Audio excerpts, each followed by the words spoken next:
Nicola Sturgeon has opened this year's SNP conference by telling party supporters that Scottish independence has never been so certain, adding that Scotland is now a nation on the cusp of making history. Nicola Sturgeon told SNP activists that independence is in clear sight as she opened this year's virtual party conference. This comes amid sustained support for the independence movement in Scotland, as well as SNP plans to hold a referendum as soon as next year. The Scottish First Minister declared that Scotland is, now a nation on the cusp of making history.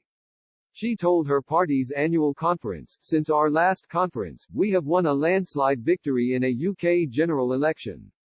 And support for independence has risen. It has become the sustained and majority view in public opinion this year. While our primary focus is on tackling and beating COVID-19, for which we have renewed hope, Scotland must be ready for what comes next. And I know we will be. The question for all of us as we look ahead to the election next May is this: who should be taking the decisions that shape our futures?" She continued, "Let us demonstrate, with cool heads and patient persuasion, that Scotland is ready to take its place in the global family of independent nations. Scotland is now a nation on the brink of making history. Independence is in clear sight, and if we show unity of purpose, humility and hard work, I have never been so certain that we will deliver it.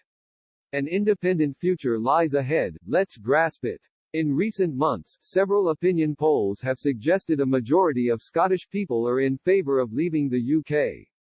However, the boast from the SNP leader sparked criticism from pro-union opposition figures.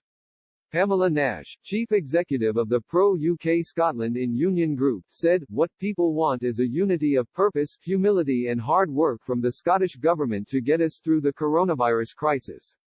Issuing a rallying cry for independence when people across Scotland are struggling with the devastating impact of the pandemic is therefore deeply insulting. The next few years must be all about recovery from coronavirus, and that should be the entire focus for the Scottish government."